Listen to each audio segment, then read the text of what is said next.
A expectativa é de que a gente possa fazer a apresentação. A gente recebeu agora a notícia de que o presidente Fabiano Contarato adiou para o período da tarde, para as 14 horas. Então, 14 horas estaremos aí para fazer a leitura do relatório. Uma justificativa, senador, para adiar a sessão? Não falei com ele, mas imagino que seja por conta do prazo para a leitura. Não vejo prejuízo para o resultado final.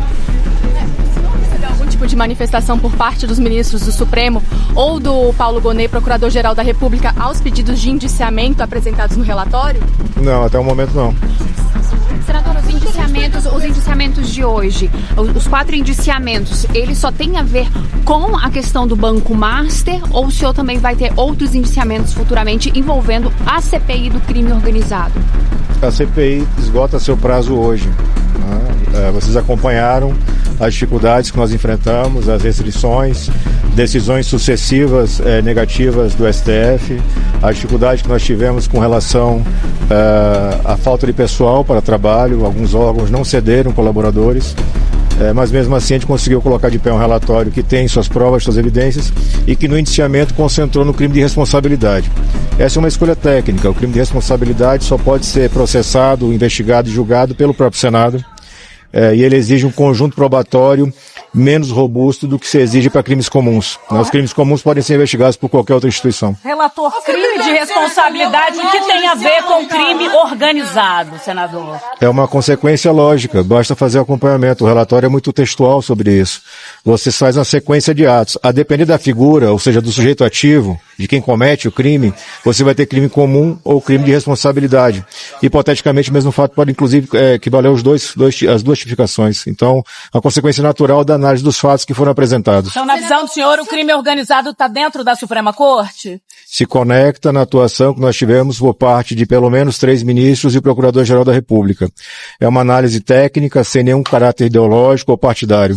É simplesmente a constatação de que numa república ninguém pode estar acima da lei. E o Nunes Marques, que também teve contrato, o filho dele? Indiciamento do Daniel Vocado. E nem do Mansur e outras figuras que... Ibanez.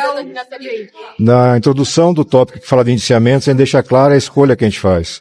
O indiciamento por crime comum exige um conjunto probatório mais robusto. Vou dar um exemplo didático. Eu precisaria ter quebras de sigilo mais robustas para identificar o crime de corrupção. Nós temos notícias relevantes, as informações centrais do ponto de vista de pagamentos, a consultorias, a advocacia, são feitas no relatório, mas o ato de indiciamento exige uma prova a mais, para que a gente possa fazer isso de forma formal e responsável. E é o que a gente faz, a gente deixa isso claro, aponta a necessidade de novas investigações, aponta a necessidade de instalação da CPI própria do Banco Master e aponta a necessidade de que o trabalho das autoridades que cuidam disso seja cuidadosamente acompanhado pelo público. Então, na avaliação do senhor, há uma clara prova de que os ministros do Supremo cometeram crimes? Na minha visão, o crime de responsabilidade está comprovado, por isso faço o indiciamento.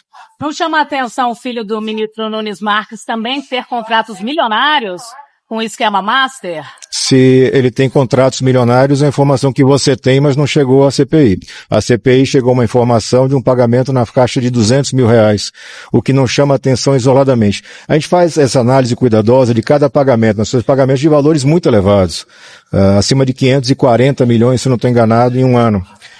E a gente faz uma separação. Cada pagamento desse, isoladamente analisado, não pode ser configurado, não pode ser denominado como prova de crime.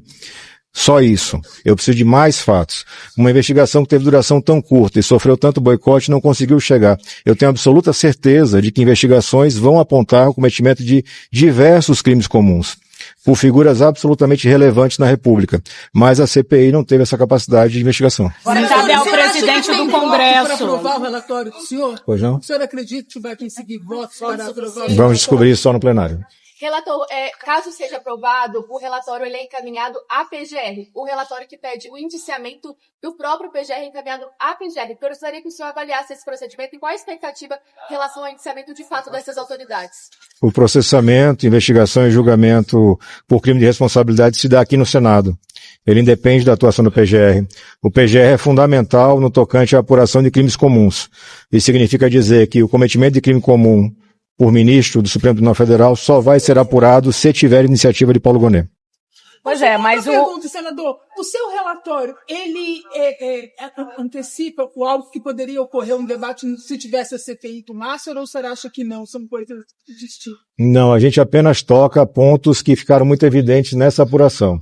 É necessário uma apuração específica com relação ao caso Master, pela sua profunda infiltração no poder público.